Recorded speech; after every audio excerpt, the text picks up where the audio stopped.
What's going on, guys? It's been a minute since I have brought you a video updating you on all things new in the Street Outlaws world and even some stuff of No Prep Kings. And I feel like this video is kind of another milestone and another major thing that has happened to the main cast of Street Outlaws, the original show, OKC, the main 10 guys on the list. And as you can tell by the name of the video, it is that Daddy Dave Comstock has went twin turbo. And while that may not just be a big thing to a lot of people watching this or the community, I do want to kind of talk about what has led up to this point and what we can expect from that car in the future. Before I get into that, I want to mention that if you are not subscribed, take a second, hit the subscribe button, and that way you'll be entered in my giveaways, either monthly or bi-monthly, giving a $50 or $100 gift card to my new subscribers and even do things for my old subscribers. So if you are not subscribed, be sure to hit that subscribe button to stay updated on everything to do with me and my channel. The title of this video is pretty self-explanatory as to what the content is going to be. I want to go back and kind of talk about what has led up to the moment of him going twin turbo in Goliath.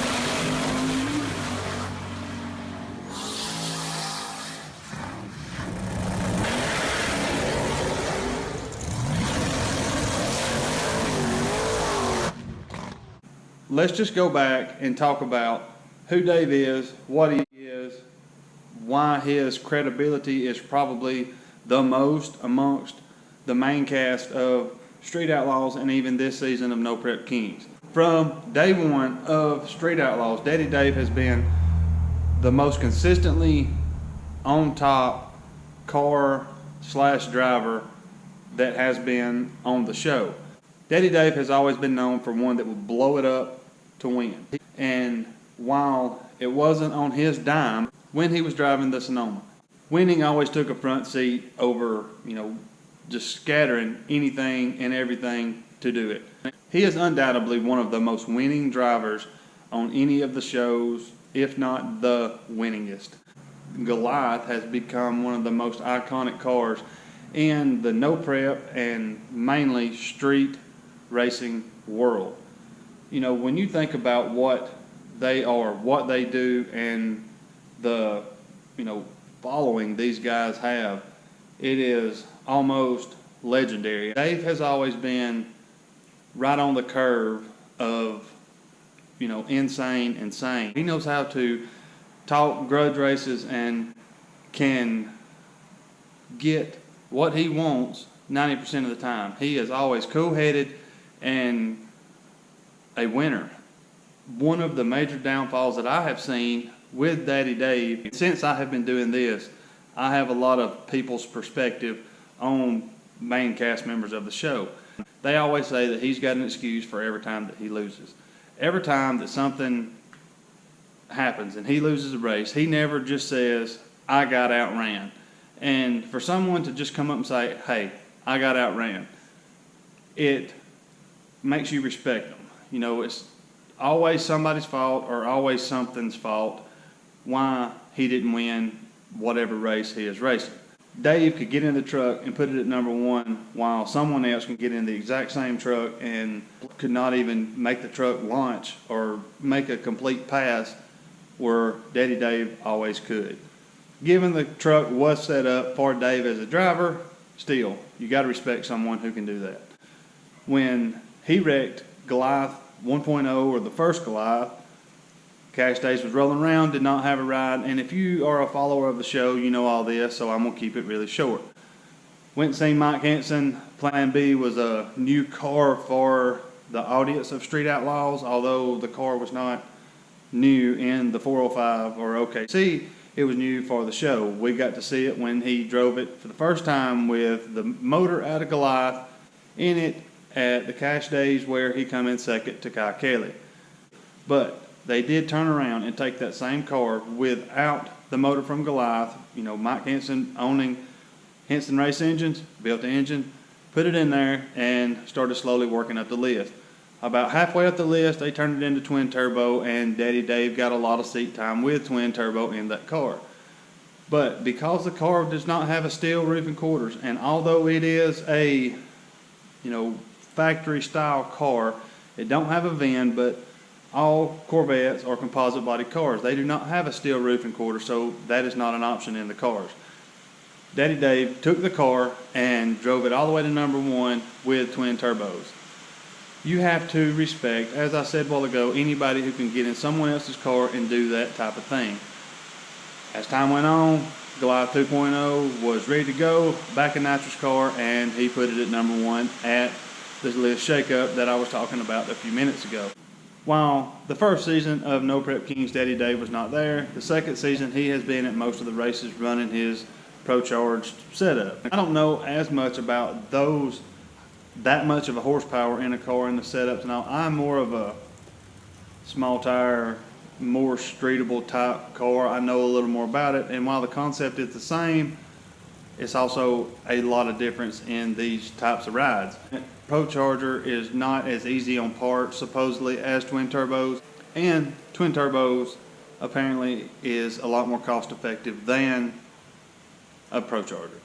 If you're watching this video, you already know, and a lot of that was repetitive type stuff, but I just want to kind of give a complete rundown on who the guy is, where he come from.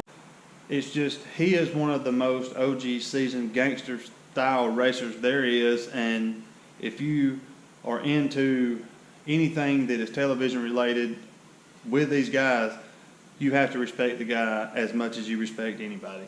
If you are curious as to how the car is going to do, look at it like this. He is running a Proline 481X and twin turbos.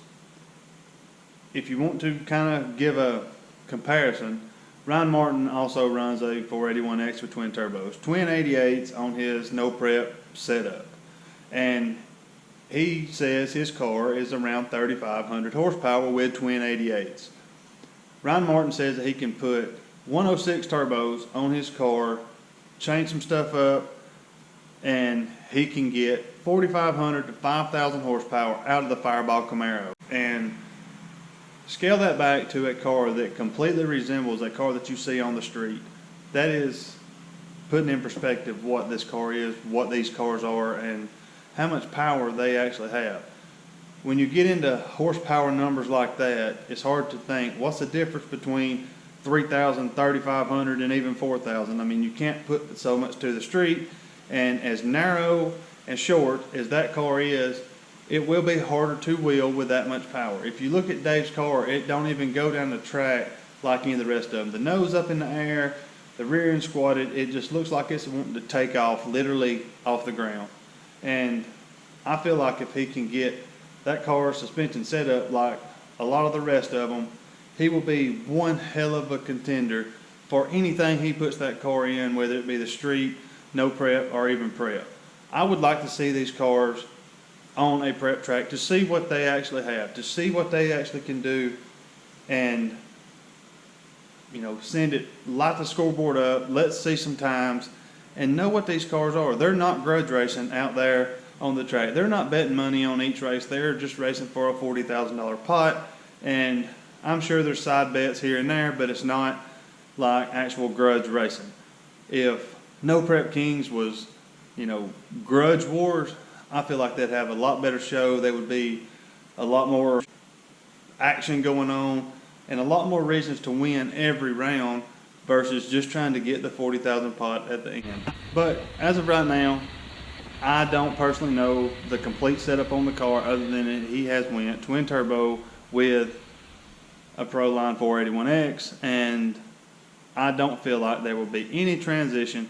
If you go back and look at other people that has transitioned from one power rater to the other, there was always a learning curve, and we got to see more of that on the show. While they are not filming Street Outlaws or No Prep Kings at the moment, it is a perfect time to do a major overhaul in things like that and have time to actually learn it, learn how to stage it, and be able to come out swinging full potential of the car, of the driver, and run these cars in the top 5 and actually have some good races.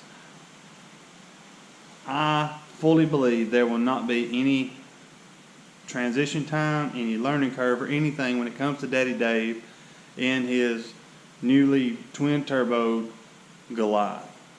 I know that this video was basically 10 minutes of me telling you everything that the show has shown in the past 10 seasons, 11 seasons, and 30 seconds of what the new car is.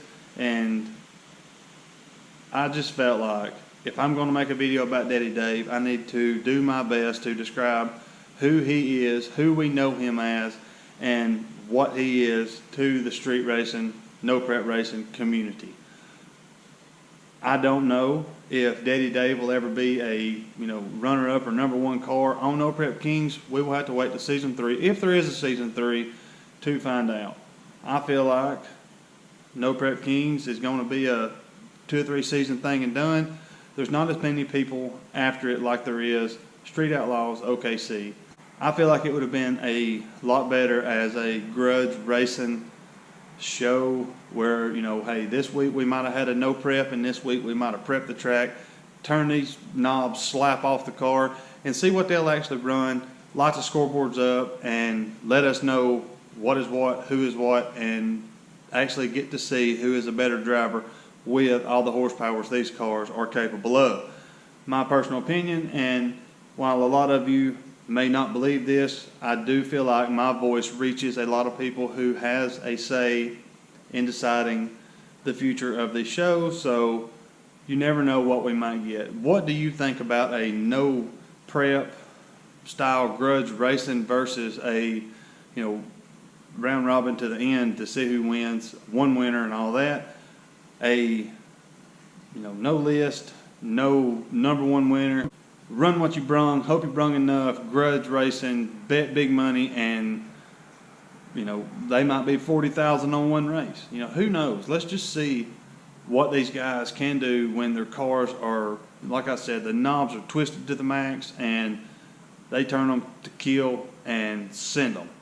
That's what I'd like to see. That is something that I feel like would be a lot better show than No Prep Kings, and let's see it.